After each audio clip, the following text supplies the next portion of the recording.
Good evening, everybody. In an effort to give everybody an opportunity to speak, who might want to speak after we do our presentation, I'd like to try and get started somewhat on time. We have the room till 8.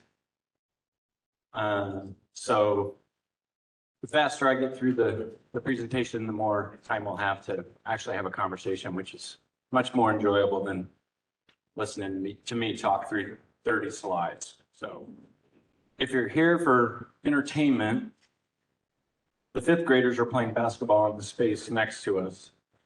So that'll be probably a lot of fun. A little bit more housekeeping. Restrooms are outside across the hall from the check-in desk, the sign-in desk. And we have some information over at the comment table about the upcoming open house for Hazeldale master plan revision. So looks like we can get started now. Everybody's getting settled in. I need to point that way. Already a technology issue. Not working.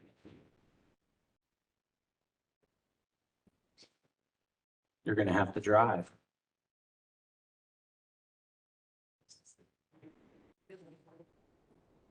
So while we're waiting for our first little technology issue, I'd like to recognize a few people and then a much longer list of folks who are in attendance this evening. I believe Councilor Marshall is here this evening. Like to thank her for attending. I'd also like to thank her for her service to the county and her long history of supporting agriculture in Clark County. So thank you for taking the time. I appreciate it. I believe we have a bunch of staff here. One person who swears she's not here, Lindy Wallach.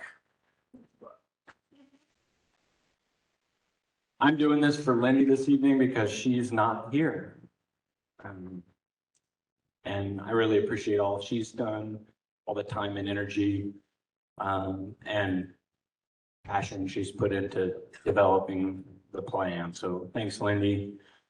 Various other staff members, can the planning and development team raise your hand? Rocky's not on the planning and development team, but he's the boss. He's the division manager. So, but he's part of the team. So, and really everybody's part of the team. That's why we do these public outreach efforts. So, one more housekeeping item. This meeting is a hybrid meeting. And so if you're joining us online, you want to make a comment, please put it in the chat, and then somebody on the team will read that to us, and then we'll provide some feedback on that comment. It's a complicated thing to unmute somebody and have them speak when in a room of this size. So this is what we're going to do tonight. Like I said, we'll try to speed through this presentation as quickly as possible. There's a lot of information that some of you have already seen. Hopefully, most of you have had a chance to take a look at the plan. So we're going to do a large overview of the plan after we do some introductions, talk a little bit about Heritage Farm. I'm assuming most of you know what Heritage Farm is, but we will talk a little bit about Heritage Farm in the broader sense. We'll give you a plan development update. That's the primary reason we're here. But that plan development, the sustainability plan, is based on the public engagement results that we received through the dozens of meetings and conversations and 2 public meetings and lots of emails and lots of feedback from the steering committee. So we'll also talk a little bit about the steering committee. We'll do a plan overview, talk about what's in the plan, why we put plans like this together. I'll remind you all how to provide feedback. This is a perfect opportunity for you to provide feedback, but you can also provide feedback on the comment cards. or you can provide email comments, or you can write in the plan and hand it to me, or bring it to the office. So we'll take them however we can get them. Then we'll talk about the next steps, because we're real close to wrapping this up. And then we have some next steps that are outlined in the plan. And then we'll take your questions and do our best to answer those questions. I mentioned the staff, but I didn't introduce myself. I'm David Stipe. I'm the Planning and Development Manager for Clark County Parks and Lands. Rocky Houston, who's already raised his hand. Haley, Shannon, and Erica, and Kaylee, sitting front and center. They're with our Public Information Office. We really appreciate all the things that they do to help us engage with the public. So I'm not going to read this list, but if you're part of the steering committee, could you please raise your hand? So we convened this group of folks, and we've been talking with them over a number of occasions. We've had a workshop with them. They've been a big part of us developing the alternatives that you see in the sustainability plan. And they represent various community organizations, neighborhood associations, farm partners, school districts, and the like. Also the Conservation District and NAACP of Vancouver, in an effort to try and be a more equitable organization, reaching out to every member of the community and not just the active participants. So I mentioned we'd talk a little bit about Heritage Farm. Most of you know that it's a large piece of ground, 79 acres to be exact, with a really rich history of providing habitat and sustenance for people for a really long time. It was inhabited initially by the Chinook, the Cowlitz, and the Klickitat tribes and other indigenous peoples before European settlement. But the primary land settlement was the Reese Anderson family in the 1800s, who cleared this and numerous other acres in the area for farming. At some point, the county came into ownership of the property through a tax dispute, I believe, and it was developed as a poor farm. And at the time of the Social Security Act, when there was a different mechanism to support folks who couldn't support themselves, it began the transition to the experiment station, and then later to the cooperative extension home and the farm that is managed there today. And that operation is in partnership with Clark County Parks and Lands, WSU, and all the other farm partners. So a little bit about the planning history for the farm.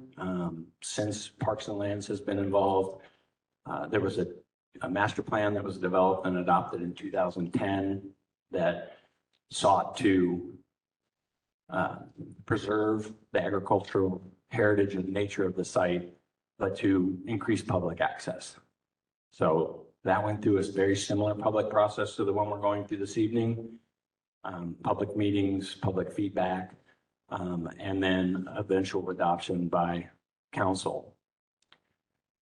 In 2018, 2019, it was recognized that the master plan needed to be updated because some other facilities had been developed in the area that were providing some functions that were also identified to be provided at the farm, and for some practical reasons and budgetary reasons. And so in 2020, the council adopted a revised master plan. So 10 years is not a very long shelf life for a master plan, but this is a really dynamic piece of property with lots of partners. And so the decision was made to revisit the master plan. And so the master plan that we have adopted, you'll see at our two stations here this evening. So after the meeting, the boards that you see at either side of the room, they're duplicates of each other because we knew there were going to be a lot of people in the room. And when you're standing 6 people back trying to look at something, you don't get a really great view of it. So we figured we'd sort of divide everybody up who wanted to take a look at the boards. So when we went to council to talk to them a year and a half ago about developing the sustainability plan, because it was one of the things that they requested when they adopted the plan. We were all new. I think that the planning and development group is 2 years and 2 months old, or maybe 2 years and 4 months old. We didn't have a lot of history, and so we needed to go back to council and sort of we reviewed the record and we got a sense for what the council wanted next with Heritage Farm. But we went back and had a conversation with them, and they reiterated their desire for a business plan, initially is what this was going to be called, to make the farm more financially sustainable and to provide better public access. So that's what we're doing. We're here today to wrap up that, the public part of this process, with the exception of going to the Parks Advisory Board, because that's where we'll go next, which is also a public meeting, and then we'll go to council. So a little bit on process. So there are some things that the sustainability plan is supposed to do, and then there are some things that the sustainability plan is not going to do. I think the most important part of this slide is we're intending to retain that operational and funding framework of the park with some, or the property, excuse me, I'm a park planner, so I say park a lot, with some modifications. The plan will not sell, does not recommend that the property be sold. So I know that there's some history there. That history is history. It doesn't exist anymore because that's not the direction that the planning and development section's been given. That's not the direction the planning department's been given. It's been given clear direction to start implementing the master plan and work to make the property as financially sustainable as possible. It will not remove agriculture from the site. And it will not eliminate Washington State University Extension from the site. That has been clearly stated time and again. So, and we tend to gravitate back toward, somebody said you're going to sell it. We're not going to sell it. And we can talk more about that if we need to, excuse me. So here's the plan development timeline. We started in spring of 2022. We formed the steering committee. We had lots of meetings with the steering committee. We had a workshop. And in the spring, and then we went a little dark, and I apologize for that. We didn't get a plan out as fast as we should have. That's because we wanted to get it right. And that's because we wanted to have sort of extensive conversations, both internally and with partners, to make sure that we were encapsulating the process correctly. And we have other things that we're doing. So I do apologize for not getting a plan out sooner. And then we had their steering committee plan review recently. And now we're here at this open house. And again, the next step in the process is making revisions to the plan based on the feedback that we get during the open comment period that's open right now, this meeting, and any subsequent conversations we have with the steering committee, because we're still collecting some information from the steering committee, and there's some things that we collected that that haven't been represented in the plan. And so there's some dates that aren't quite right and probably some visitation and volunteer numbers that we need to tweak. So we're still working on that. It's our desire to get this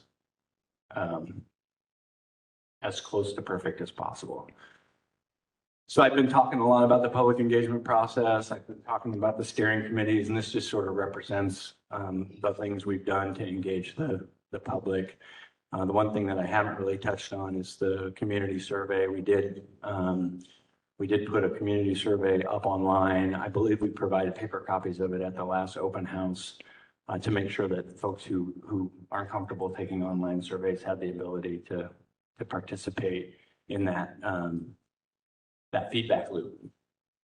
We had a number of community leader interviews to get community leader perspectives from different organizations, and there's a list of those in the plan. If you're interested in the rundown, I'd have to grab the plan and read through the list with you. And then we talk to the public all the time. We get emails all the time. And so it's, even though we have this like advertised public process or public comment period, if somebody sends me an email, I'm obviously going to read it, or if they send it to Lindy, we're obviously going to read it. So we collect comments continuously. So I mentioned a little bit about that community survey. It was open from November of 22 to January of 23. We don't have a survey out right now, but we have a public comment period. So it's a little bit more open-ended as opposed to answering some questions. We sent that out through sort of our Heritage Farm Partner group, other interested parties, neighborhood associations.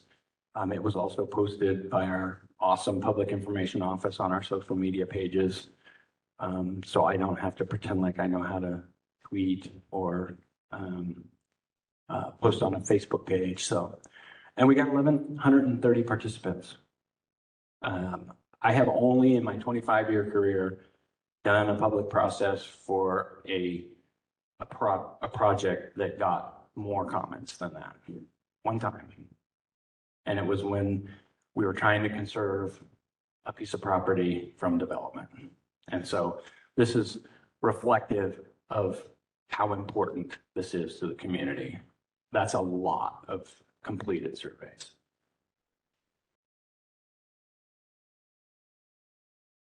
So a little sort of demographics on the, a little specifics on the survey and a little bit of demographics on the survey.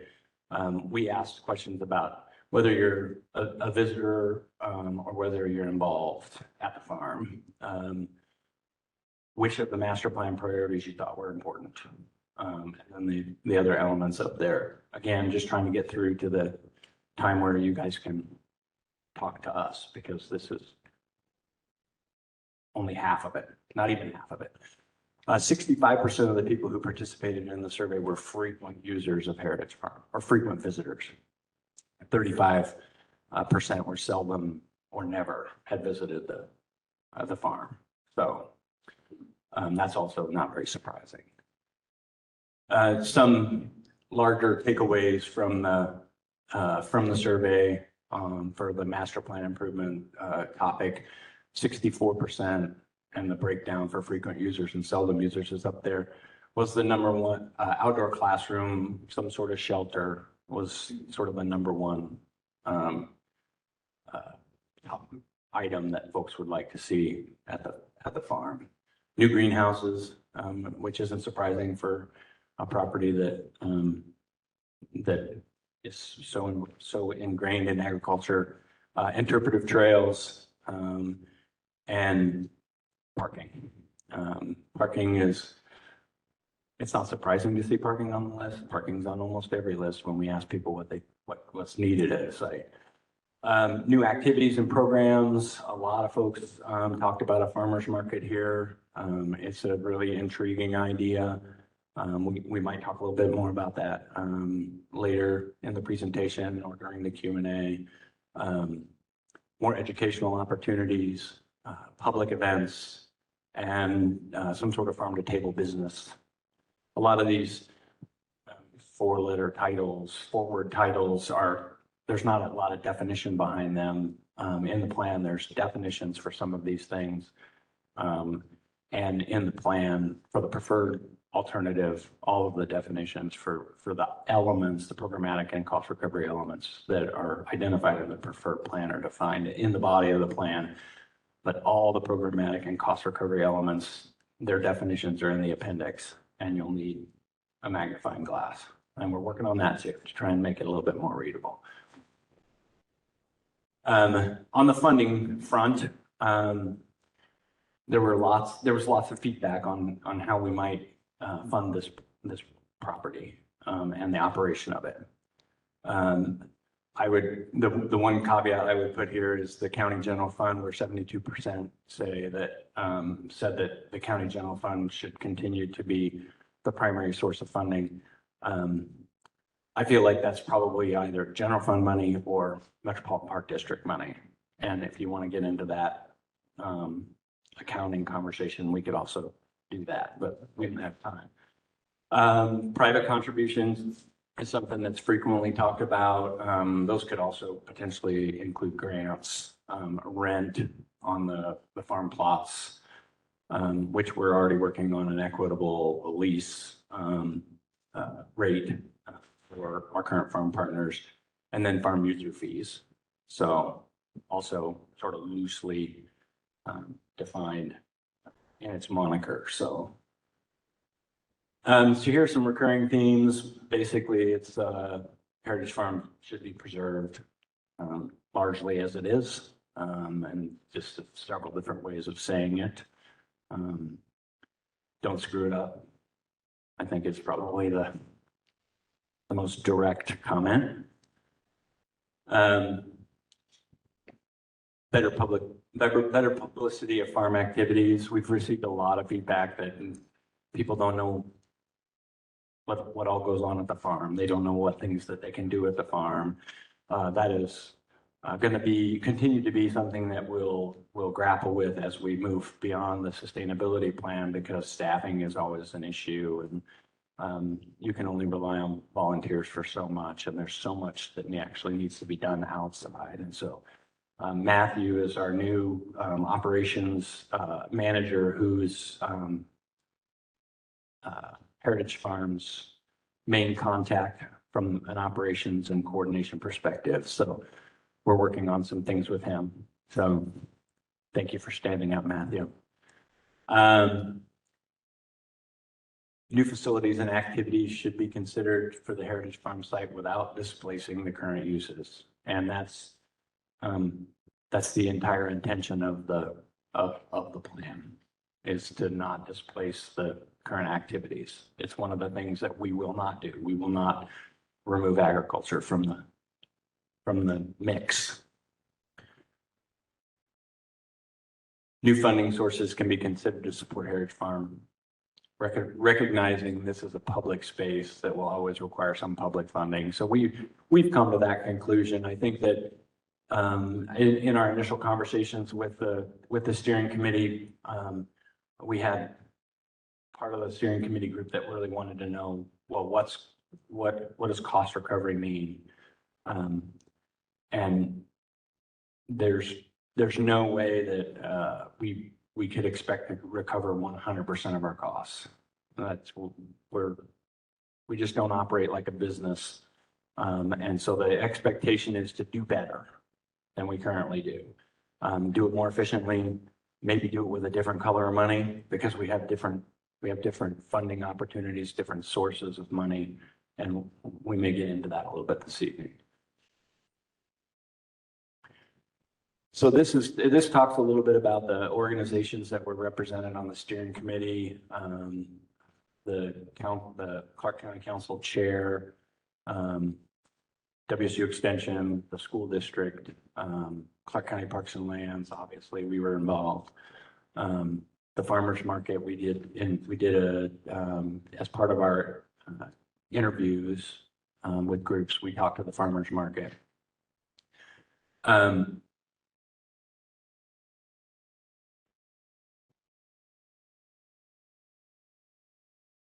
So a little bit more on those community leader interviews. The people we interviewed, they obviously appreciate Heritage Farm and the programs that go on there. But there were some that did not know a whole lot about Heritage Farm. And that's part of what we want to do is get the word out, get more people familiar with the farm,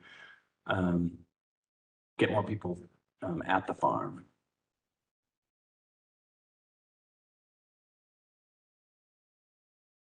So the community leader interviews, they prefer the future of Heritage Farms to continue and expand on the day's activities. So that theme carries through all the feedback we got.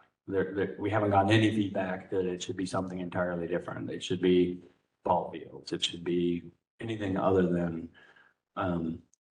a property that's focused on agriculture and the interpretation of the importance of food and food safety and food production.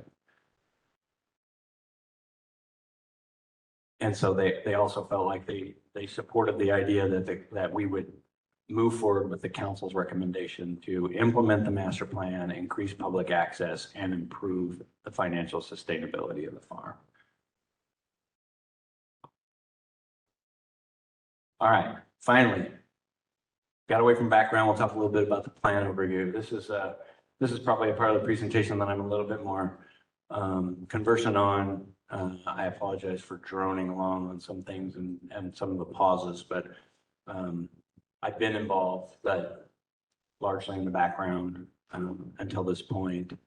And in the sort of publication of the document, I supported Lindy on this. So we talk about the public process and the plan, and the reason we put those sorts of things in plans is not to make them thick and useful to hold things down on our desk. It's for those that come after us. So when I look at a plan that was developed 20 years ago, and I don't know what sort of public process went into it, I don't know which elements in a plan are important. But if I go work someplace if somebody comes and follows me rather, 20 years from now, and they say, why is this on this plan? They can read the plan and they can see that we talked to all of you twice. We talked to the steering committee X number of times. So there's context for the folks who come after us. So they don't say, well, this is stupid. I don't think we should do this.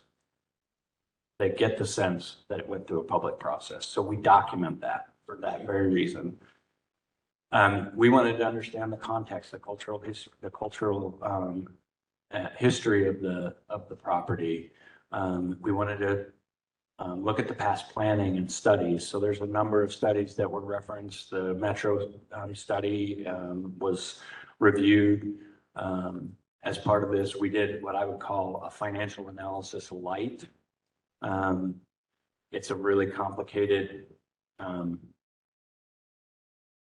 tangle to undo, because the way the money is combined with other uses and other sort of operations at the farm and otherwise, it's hard to get down to the number that we got to of $170,000 a year to operate the farm. So that's just the farm. That doesn't have anything to do with the WSU extension agreement. So that actually helps, because it clarifies, well, what is the general fund commitment, and is that really too much? So before, we didn't really have a sense. Now we know. And the reason that I call it light is because we don't have extensive profit and loss statements and balance sheets and those sorts of things for an individual property. It's just too complicated. Plus, we haven't been operating in it for, it's a vast part of its recent history. So let's see. A little bit more on that financial analysis. We did include some volunteer data and contributions in there, because a big part of the value of the farm is just the volunteer hours, simple volunteer hours and the volunteer dollars, but mostly the hours. People love Heritage Farm. They want to spend time there. There's a lot of value there. And there's a lot of reward for the folks who do participate. and in a lot of cases, the volunteers are the best salespeople for the property out in the community talking about what they're doing at Heritage Farm and what else is going on at Heritage Farm. So we put a little bit of information in there about that. We did what I would call a very basic site analysis. I did this for better or for worse. I did a slope analysis and I looked at the uses at the property and divided them up into 3 zones. And we'll probably have in the final plan a diagram that shows where those 3 zones are. And they're basically agricultural operations and support, which would include the admin building and the maintenance yard where the greenhouses are. Fallow land on slopes less than 15%, and then encumbered land, and that's lands that are either in forest or are wetland, because we have wetlands on the site.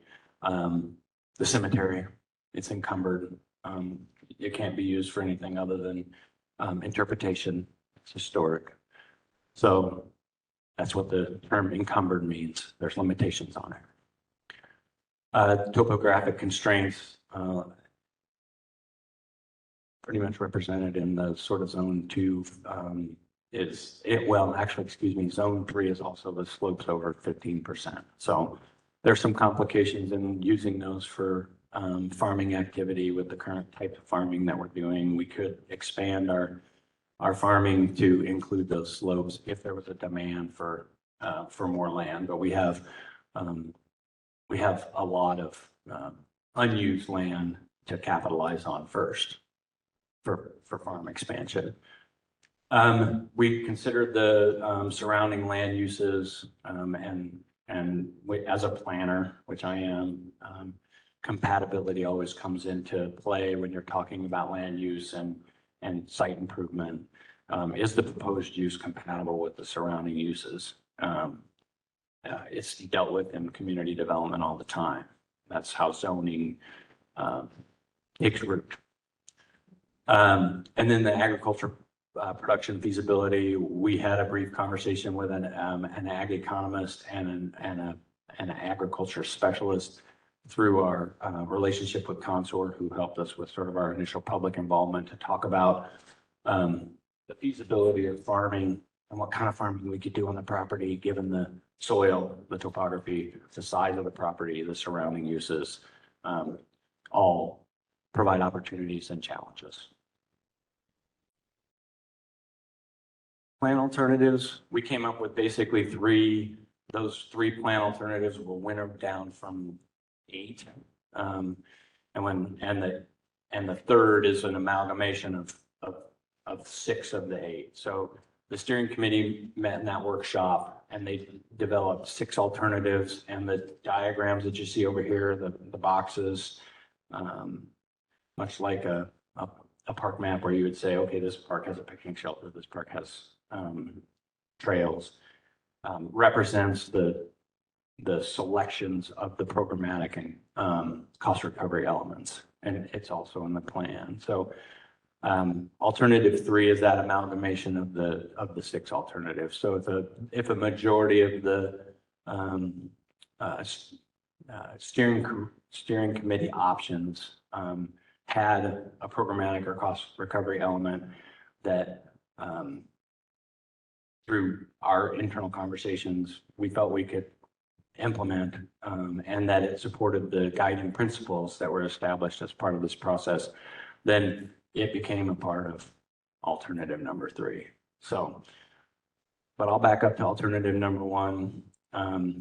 We informally call that same or enhanced farm, basically to continue to operate the farm in its current configuration with minor modifications to the way land is leased and the way farm services are delivered, a fee for services or for a fee for water. So that alternative falls short in meeting some of the public access goals that were established in the master plans and then reiterated in the sustainability plan. Alternative number 2 was to seek out a partner a non-governmental agency, nonprofit, to partner in the management of the farm. That's a whole process in and of itself. It requires a request for proposal and negotiations. And when you look at the alternative tables, you'll see a lot of question marks. And the reason that the question marks are there is because we don't know what a non-governmental organization might want to do at the property. And if we put a lot of requirements in a request for proposal, you're just narrowing the field of potential partners. And so we didn't explore that for as a group for too long.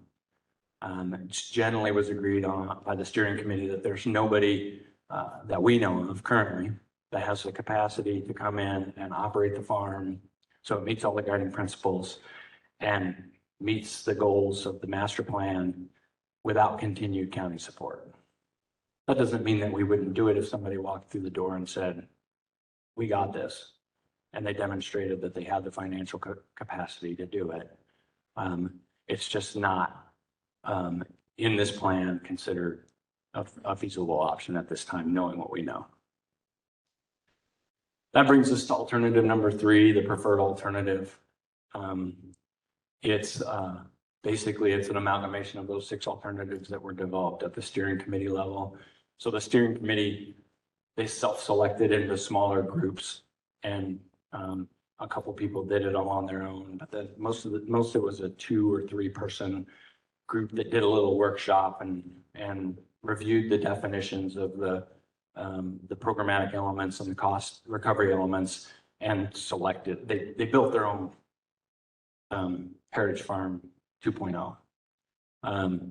And we reviewed those, and I think by and large, if you look at the 6 alternatives and then the preferred alternative 3, you'll see lots of consistency.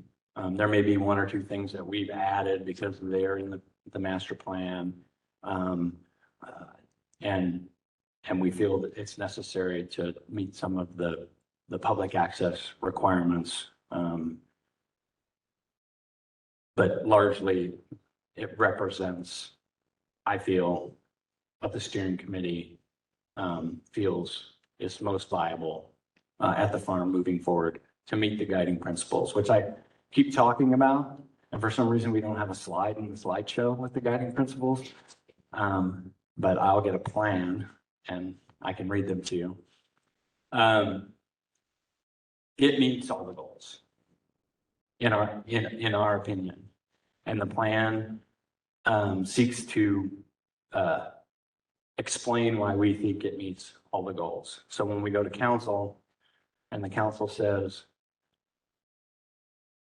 why do you think this meets all the goals? We're basically making a recommendation to the Parks Advisory Board and then subsequently to the council to say, this is what we think we should do at Heritage Farm.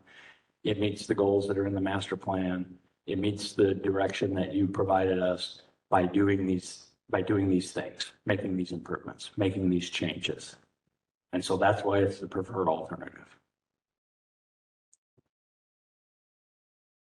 So this is a list of the programmatic elements that you'll find in the preferred alternative. And again, in the master plan, there's definitions for all these things to the largest extent possible. They haven't all been thought out, fleshed out. That is not what a plan is for. A plan is to set a path to move forward from. And a lot of these things will evolve and will add to the skeleton of the plan as we start to do the work that's outlined in the next steps. So you'll see right there at the top, WSU Extension Services. It was in all 3 alternatives because it was one of the things that we weren't going to do. Incubator farm programs, community gardens, agricultural lease space, agricultural research lease space, lots of agricultural things that are already going on at the farm, and then some that could potentially get added later with the right partner because capacity is limited on the county side. again, this is just the beginning of a much longer conversation. A couple of educational programmatic elements, community outdoor classroom, school district programming, a couple of recreation elements, the community trails that are open to the public. So the casual, informal user can come to the site, can experience the farm. We'll work with our farm partners to make sure that we address safety and security concerns as we develop the design drawings for those initial public trails. It's not uncommon for trails and agriculture to coexist. I was involved in a development of a trail on the Columbia River in Wenatchee that went through orchards, and we developed a system of gates so the farmers could cross the trail when they needed to cross the trail with their equipment. And they already had spray requirements for spotters. And so we worked through the safety and security concerns, and the trail was developed, and the community loves it, and they enjoy the orchards. A lot of people like to live in those sorts of settings, and so it's a much loved amenity, just like this is. So, and those informal trails, hopefully, we get people to come back for more formal activities at the farm. More people will learn about it by coming there and seeing what's going on and getting curious and asking questions and doing research and coming back to get involved. And we can do that through interpretation and through signage along those open community trails. So, and then a children's play area, which would be a themed play area. This is something that probably a majority of the steering committee alternatives didn't have this as a preferred element. And we're committed to following through on it as part of our programmatic improvements at the farm, and having it themed for food and agriculture, and having educational elements for kids that further the mission of the farm. Those cost recovery elements, general fund continue to have some sort of, it's likely to continue to have some sort of general fund component, but also shifting some of that county obligation to the Metropolitan Park District Fund, which I mentioned earlier about changing the color of money. If we provide public access to the property and it's functioning more like a community park, we can make the case that it is a Metropolitan Park District facility, and we can use Metropolitan Park District money to offset some of the costs in maintaining the property. As it currently stands, it's considered a special use property, and it's a harder case to make to shift it to MPD funds. And while that doesn't mean we can do a whole lot more there, it just means that we have less of a burden on the general fund. A lot of people see that and think, oh, we're gonna be able to do all these things.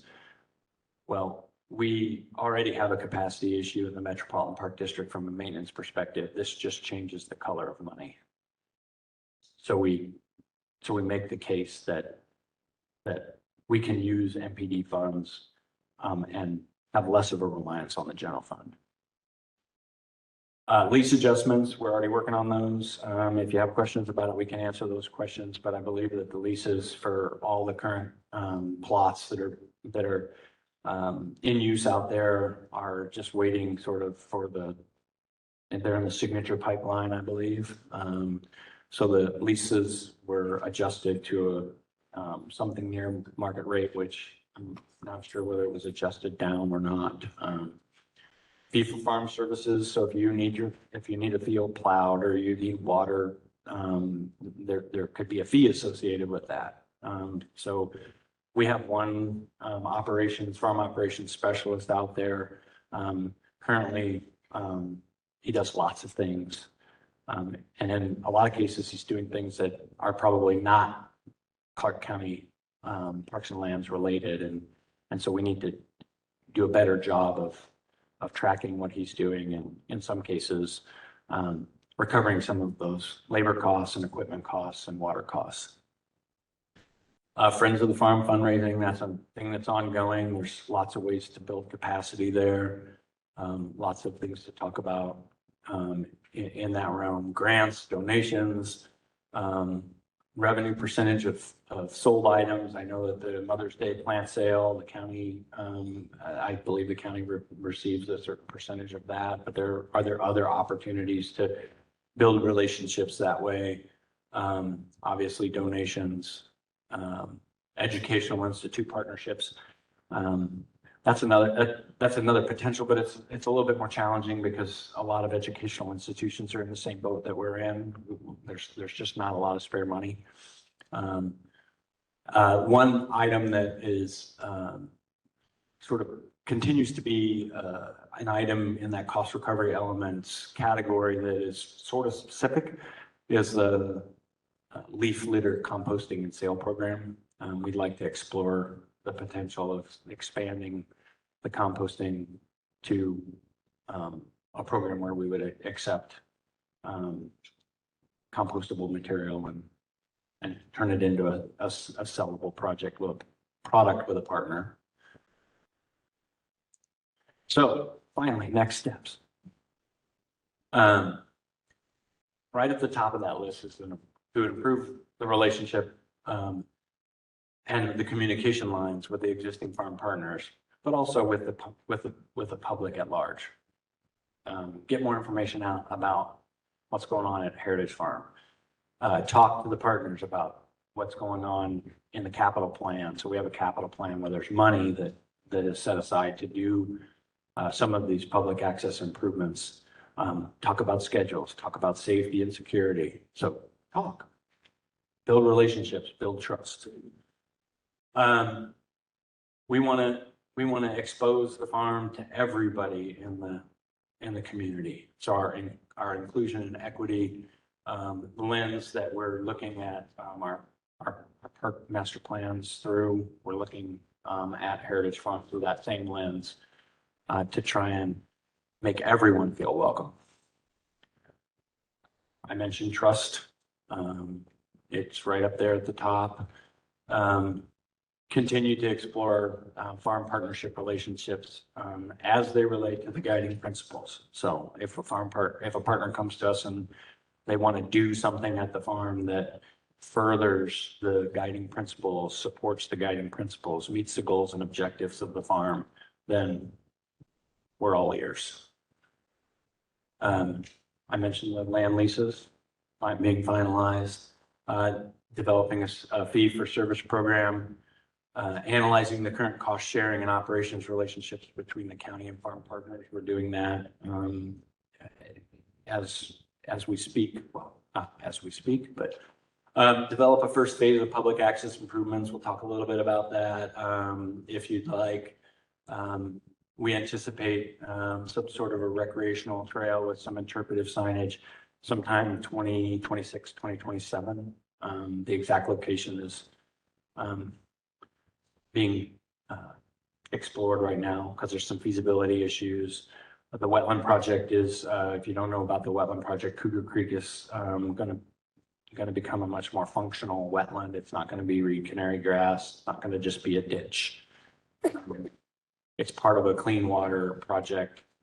We've got some our clean water department got some Department of Ecology funding, and we're going to be building a 4-acre wetland that widens the channel, enhances it, makes it more naturalized. There are interpretation opportunities there. And we're excited that that's, I believe, in 65% design at this point. And we're looking, I believe Clean Water's looking to build that in 25, 26. So, and a part of that the conversations that we're going to have with the farm partners is to develop some sort of safety and security plan that allows visual and appropriate access to farm operations from the informal side of the public use.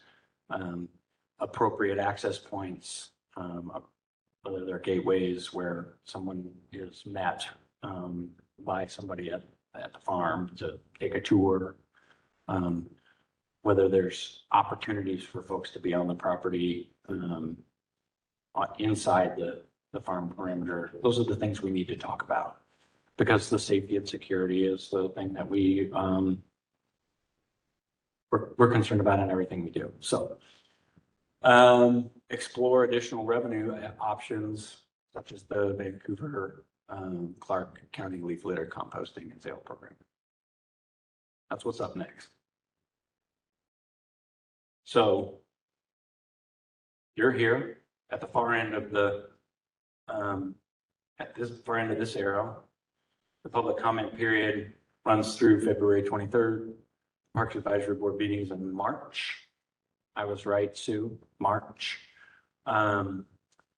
Council sometime this spring, probably closer to April, May. And then council adoption shortly thereafter. So there'll be a hearing at council, and there's 2 more opportunities for the public to comment.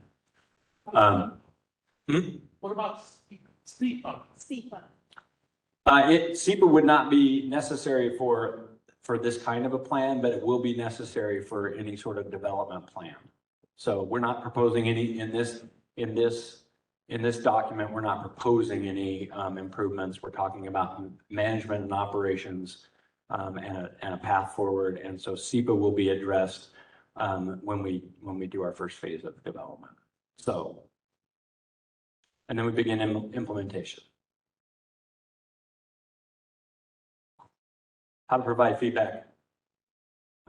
We've talked about this. There's an email, Public Works Parks Projects at clark.wa.gov through February 23rd. But if you send it to us, we're going to read it, obviously, but it may not make it into the plan. We need to wrap up the plan.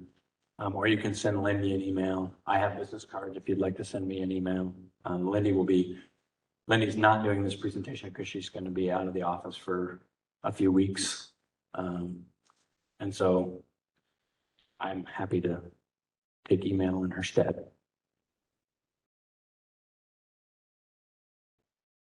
So I didn't do a very good job getting through that in half an hour.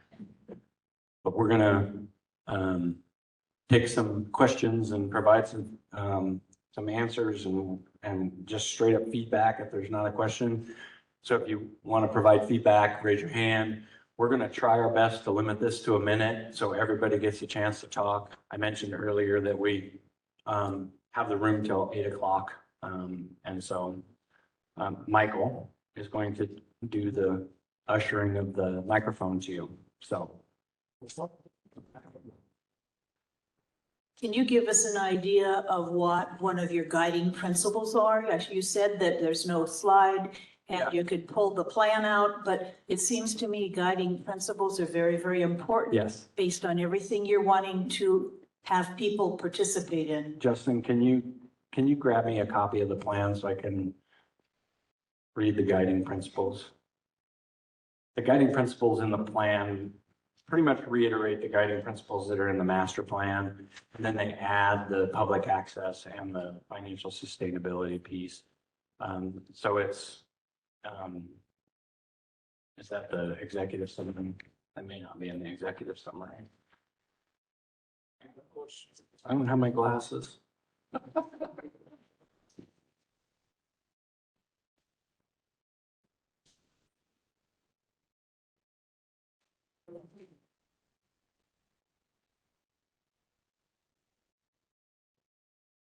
I'm going to have to defer that. I'll answer that when I get the page open. Anybody else?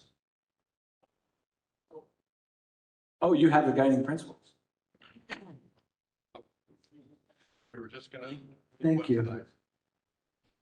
I can read it as long as I hold it this far away. Celebrate Clark County's agricultural heritage. Maintain Washington State University's presence on the site through programs, research, and office facilities. Showcase and promote sustainable agriculture and building practices. Support agricultural research that supports sustainable farming practices. Enhance community wellness and inspire lifelong learning. Promote community volunteerism. Integrate a variety of activities and resources that provide community access. reflect sound fiscal policy and decision-making matters, guiding principles. If we have another public meeting, it'll be up there next time. Oh, did you have a question or do you just want your copy back? I see there's a comment in there.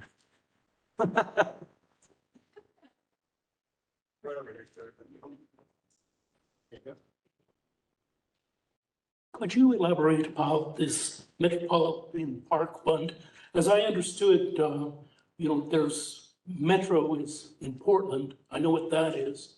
And I'm aware that, we have community parks and things like that. Is this a new category or, is this something that hasn't been done? How is this being applied now? Are we like robbing Peter to pay Paul? To a certain extent, we may be robbing Peter a little bit to pay Paul. It's not a large chunk of money when you consider the overall MPD budget. Rocky could speak a little bit more about the actual O&M budget, but we have a number of buckets of money that we rely on as a park and lands division, whether it's park improvement funds and real estate excise tax for park development, which we would use to do, we would use real estate excise tax to do the development of this, of the first round of public improvements here. And then we have. So to answer your question, in 2005, you, the voters of Clark County, approved something called the Greater Clark Park District. Its category in RCW is a metropolitan park district. So what it is a taxing district where there's a levy where property owners pay tax into that to help operate and maintain and develop recreational natural resource assets in that district. And that district is essentially the unincorporated urban growth area of the city of Vancouver. So think of north of SR 500, all the way out to Hawkinson Meadow, all the way over to Vancouver Lake, all the way up to the fairgrounds is sort of where that district boundary is. And the farm falls within that district.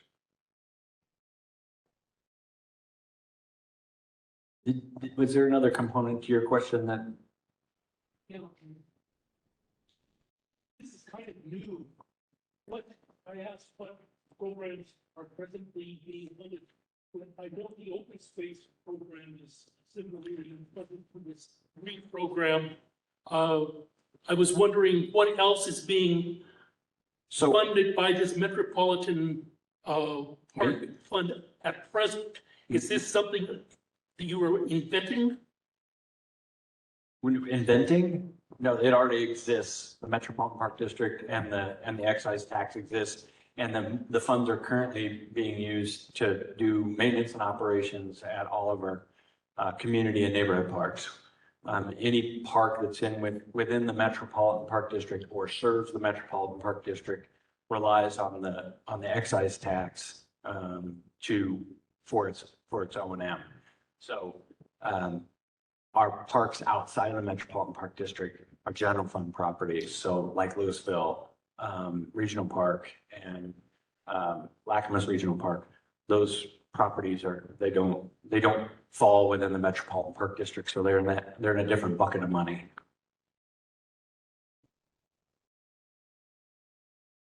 If you, just for the purposes of, just for the purposes of for practicalities, I think that's where you were going with it, is what that will allow us to do is currently when we have an operational need that the county has to supply there, for funding purposes, we really have to do it with our singular employee who has been working at the farm. When it becomes part of the MPD, they join. Now I can send a crew. I can send I call my swarm of bees at it. If we have a job that would take one guy 2 weeks, I can send a whole South Parks crew of operational experts to now take care of whether it be an irrigation issue or if you need multiple tractors, multiple people.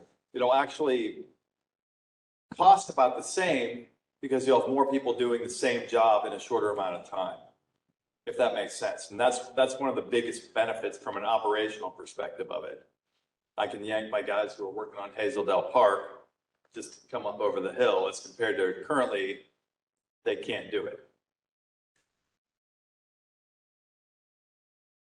Say that skill set of the person presently doing the farming, who's farming activity, that farm technician has a skill set much stronger than this mass of people that he's going to be bringing in.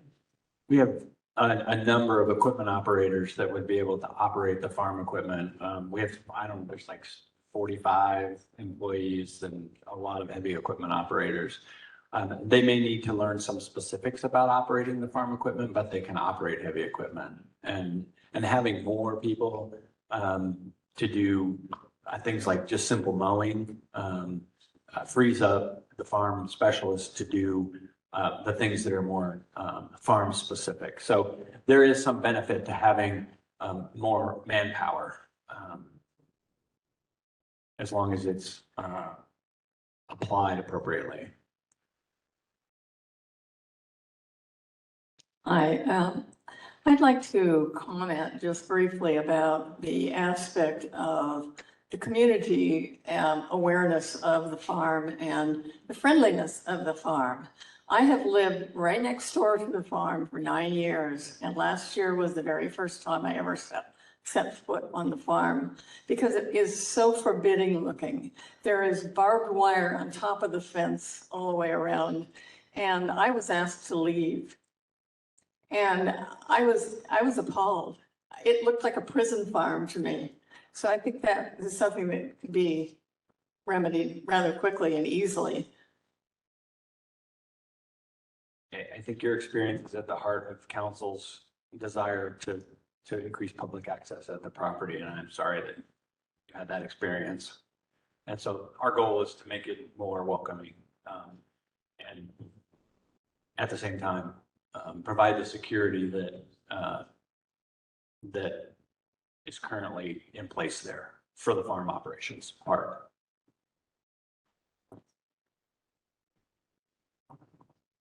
Hi, I was involved in saving the farm from being 400 houses way back in 2006. And my name is Sharon Konosky. Well, everybody here has helped, and I really feel good about this. I think the parks, when I was on the sounding board, I made them put in community gardens. I want to keep those. I've talked, and we're not going to move those community gardens or we'll fight that all over again. And we did that in 2020. I have more faith this time, but skeptical given the history. I wanted to say praise and shout out to the food bank and all the volunteers. They do their own farming. They do the mowing. A shout out to Justin O'Day, who is the farm research extraordinaire. Sue Marshall for advocating, Temple Lentz for advocating, Julie Olson for advocating. And we need to hold our Clark County Council aware that this is important and they need to fund it. We have a bunch of real estate, kind of pro real estate sell off people in. We need to vote them out if they're not going to listen to the people.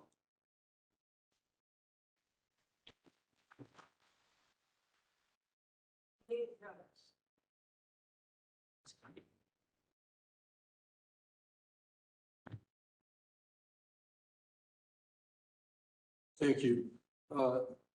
Kind of in relationship to the accessibility and also the kind of the walled off, fenced off aspect of the Heritage Farm is how is Hazeldale Park going to be incorporated into this plan?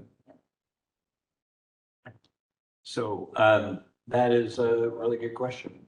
In the master plan for Hazeldale, or for the farm, there's a single connection proposed to Hazeldale, and we are in the process of updating the master plan for Hazeldale to improve the accessibility and at that property to try and provide access from the parking lot to anywhere in the park. Right now, you can't get anywhere. And so we're exploring making those connections as the first opportunity for public access in light of the fact that the wetland and is on a different timeline than we'd like to be on. And there's all sorts of permitting hurdles associated with us trying to apply for permits at the same time that they're trying to apply for permits. And so we're going to be talking to farm partners about that, I believe, in March, to try and work through some of the safety and security concerns about making that connection. Excuse me. And safety and security concerns associated with trails in general on the property. A little commentary on trails. To the extent possible, we will be making them accessible. And so some of the trail alignments that are depicted in the plan may not meet certain grade requirements to be considered accessible. So there may be some realignment that needs to take place to make them accessible and sustainable, I might add. Does that answer your question? I'm sorry. Yes.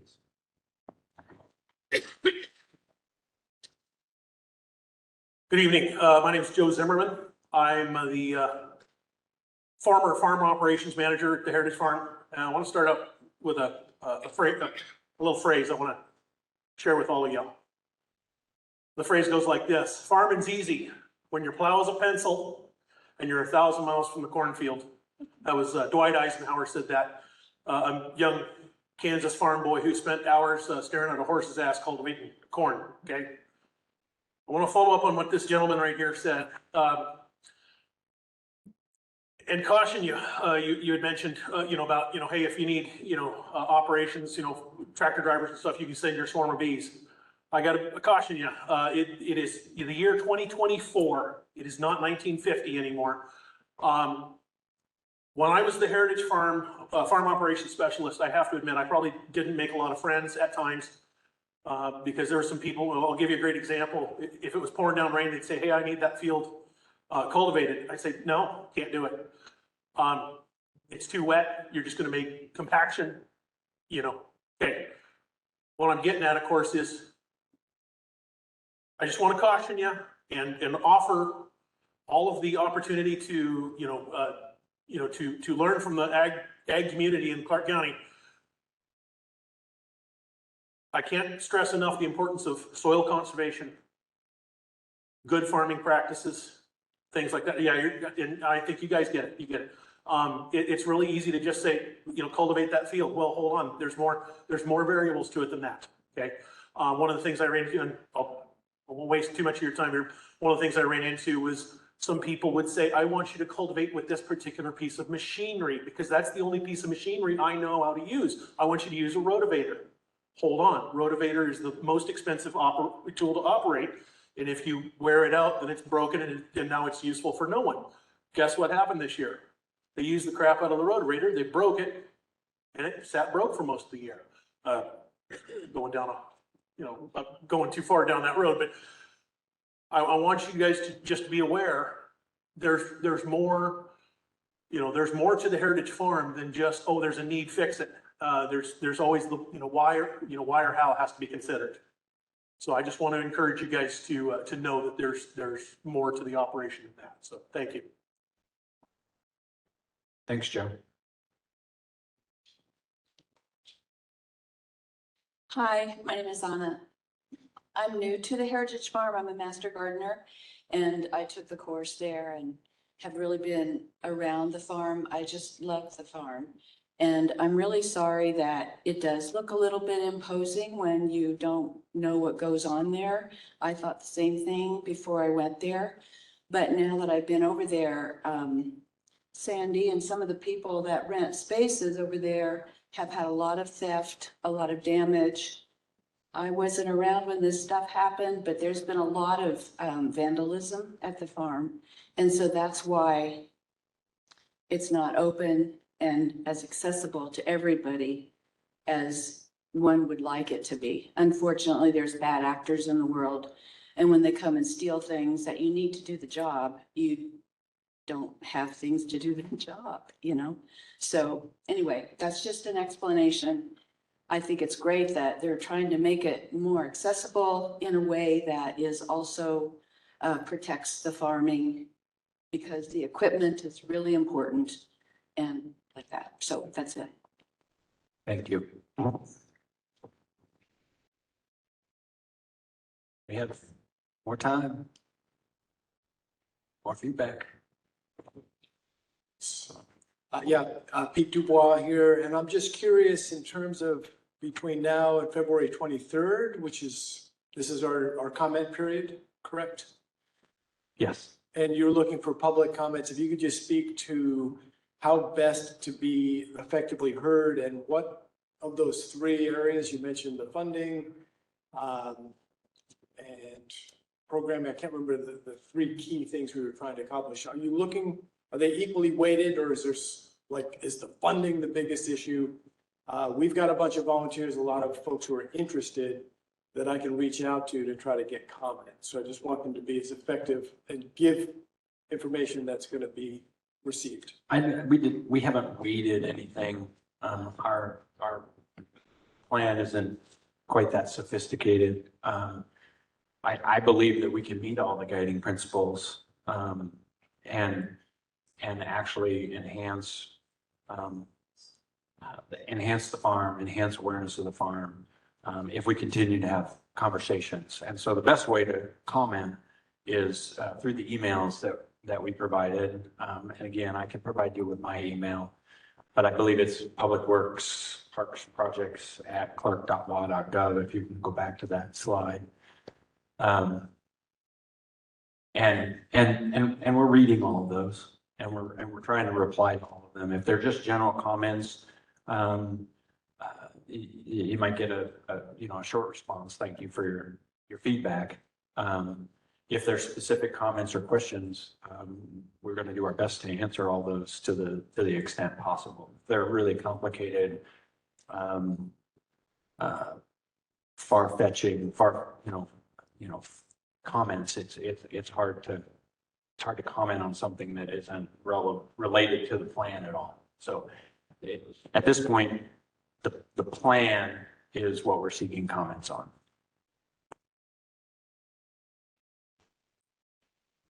I think it's as simple as, what do you like? What do you not like? What did we miss?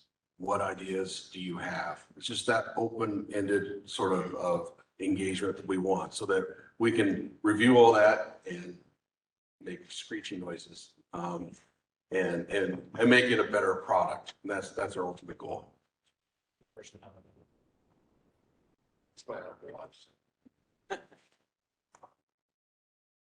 Hi, my name is Sharon, and I'm just a little confused on what the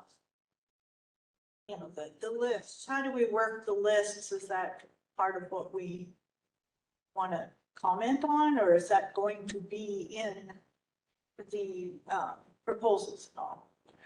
Well, the plan is, I would say the plan is 85% complete. We're at the point where we're wrapping it up. So again, if Rocky's coming, did we miss something?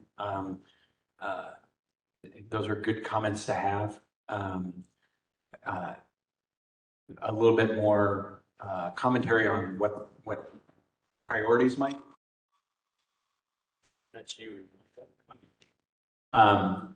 Feedback on the next steps would be helpful. Are we moving in the right direction? Are we putting the right priorities at the top of the list? Those sorts of things. Did we miss something in the programmatic elements? Are there cost recovery things that we missed that are viable? A lot of the things that were discussed, they're great ideas, but are they achievable with the resources that we have, the staff that we have, the partners that we have? And so I received a lengthy email with lots of really great ideas today. We received an email with a lot of really great ideas today, but a lot of them they would require partnerships that we don't currently have in place. And I want to reiterate, I probably didn't say this in a very direct fashion. This plan is just the starting point. It is, if it sits on a shelf and we don't do anything after this plan, shame on us. I hate the reputation that master plans have because a lot of times they do sit on a shelf and collect dust. But we want to continue the conversation. And if something comes along that's not in the plan that is an amazing idea or we have an amazing partner knock on the door, of course, we're going to have a conversation about it. Because for all the things that have been said in the past about what the farm is or isn't, what the farm should be or shouldn't be, we're with the farm partners as a staff. And our leadership is currently in that circle. We're all rowing the same boat. We're using different equipment maybe, but we're rowing the same boat. To mix metaphors, probably one on one. Hi, my name is Sandy Brown, and I have two questions. One is that once you receive all the public comment and might put this into the plan, take some of the comments and put it into the plan, will there be an opportunity for the public to see the final plan that will be presented at the Parks Board and to the County Council?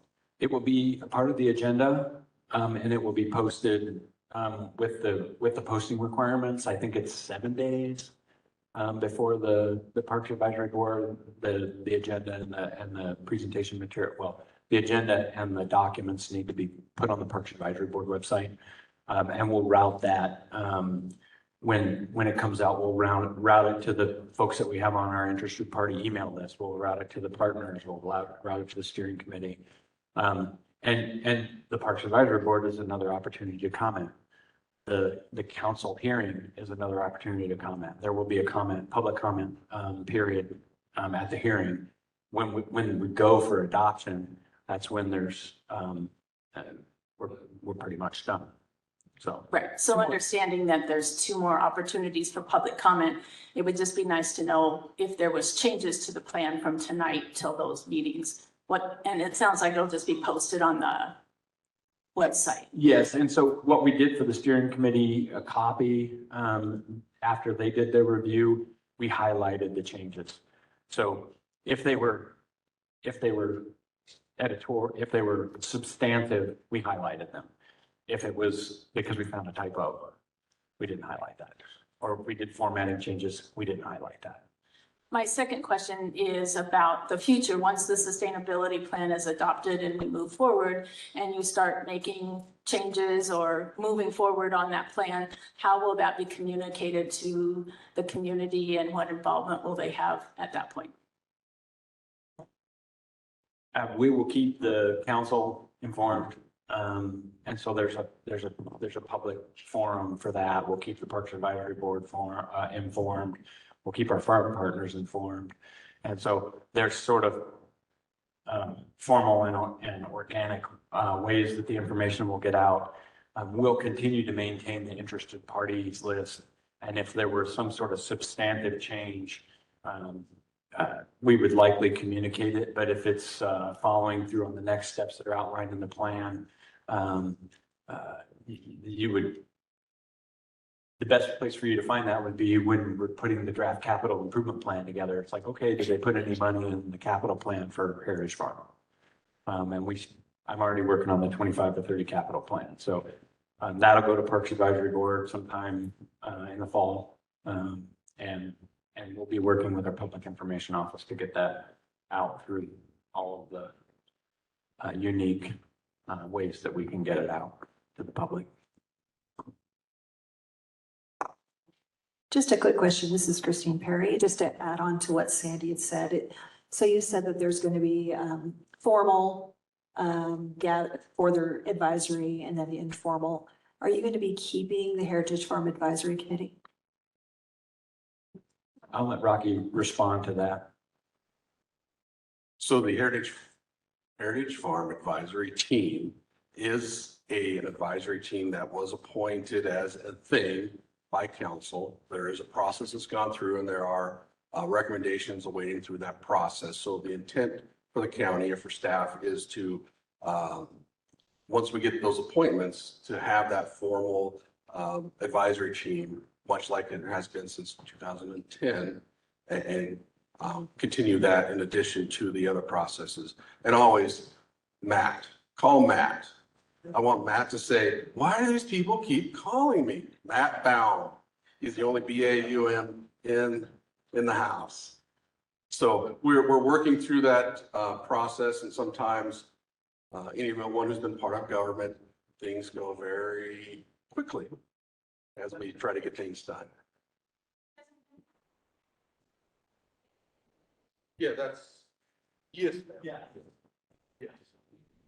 So in the absence of the Heritage Farm Advisory Team meetings, we're going to be meeting with what we're calling the sort of farm partners on a quarterly basis, I believe.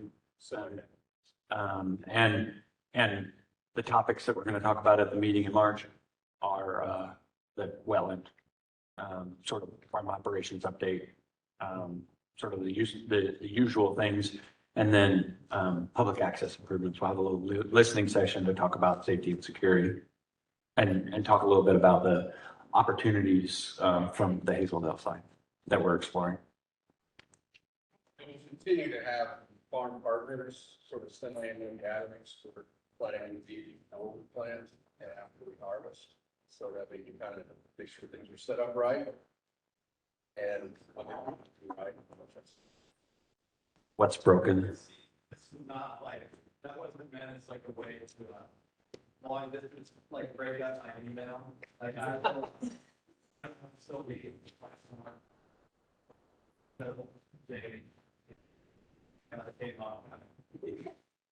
I'll let you two hammer that out. And sidebar conversation. Any other sort of first time commenters? No, you're good. You're good. So, once you take this plan to the council, assuming they approve it, are you also expecting them to authorize funding to implement it? We have $1.6 million in the capital plan to make public access improvements to Heritage Farm in the 25 master plan, in the 25 budget, I believe, 25, 26 budget. So you already have funding for it, and you're trying to get rid of 170,000 in expenses? Money's coming from different buckets. That's really complicated. And it's not uncommon. I know it's not uncommon for parks departments and other municipalities to have similar issues. We have capital dollars that can't be used for O&M. And we need to be really careful about what sort of things we bring to service so we don't overburden the O&M department. So if you get this approved, if there is, and you can implement the trails or whatever, and you're using your capital budget to do that, where is the maintenance funding, O&M, that you're talking about going to come from if the council does not allow you to maintain what you implement? That would be a travesty. So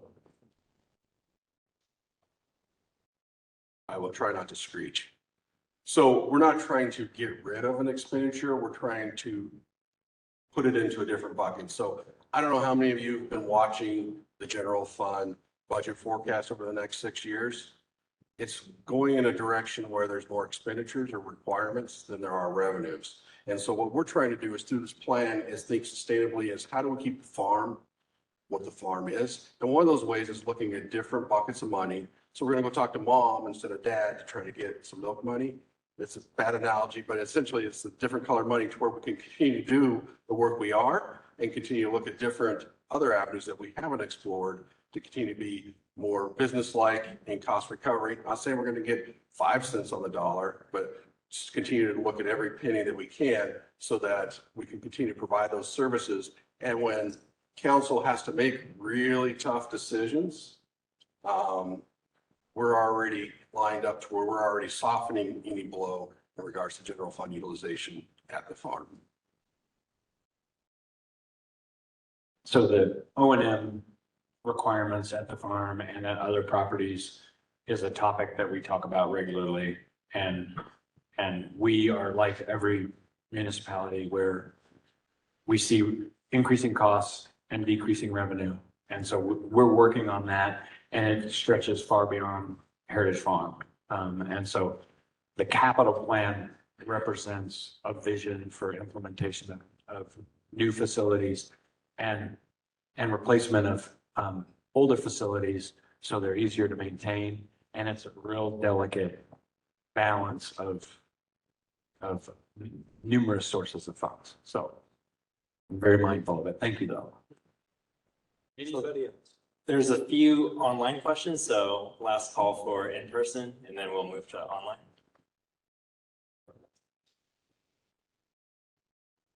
Has there been any consideration given to certification programs for equipment?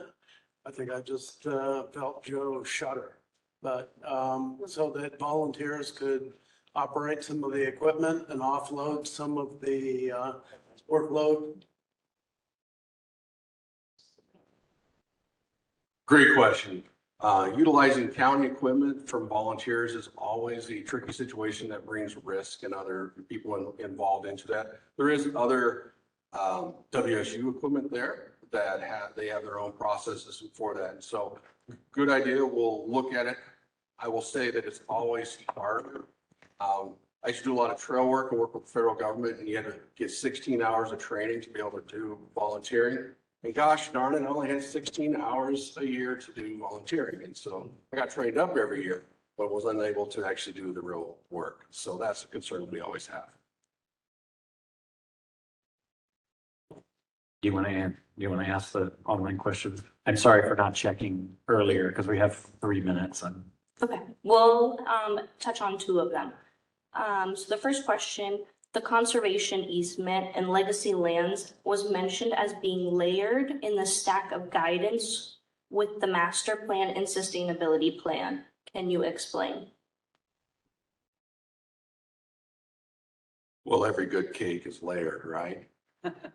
So we are working on a conservation easement to, I think, address those long-term commitments that the county has for keeping it as it is. So we're working with our legal team right now to develop an easement that meets the short-term and more importantly, those long-term needs of having the farm where it is. And so we are working and plan to bring that back to council to review and hopefully get adopted before this plan gets adopted or very close to the same timeline. Thank you. Next question.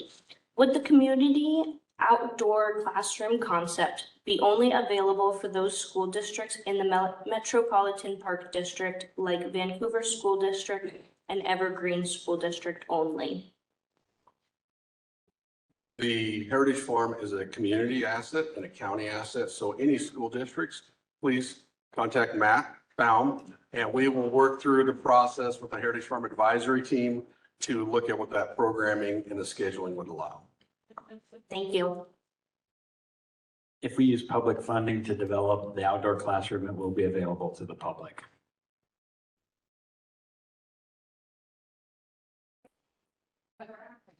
And any questions we didn't get to online, we will be collecting those and responding back to them in the summary of this meeting. All right, one last minute, one last comment.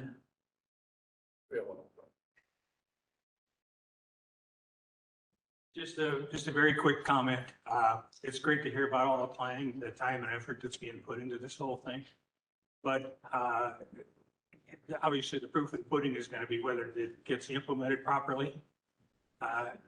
Probably the most encouraging thing I've heard so far is that the powers that be have finally decided that the farm is not a business and that you can't really expect it to have an ROI. It's a public asset, so it's going to need support regardless. Thanks for your comments. I'll just keep reiterating the point that the next steps are the most important part of the plan. All the other stuff is just documentation of what we did and why we did it. And so if this plan sits on a shelf and we don't do anything, shame on us. So I don't want to close with such a negative thing. We're going to do great things. So.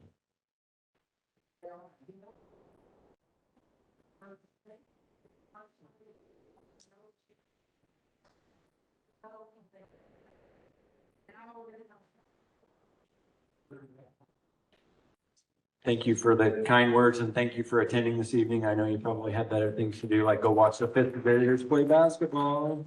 Nothing more enjoyable.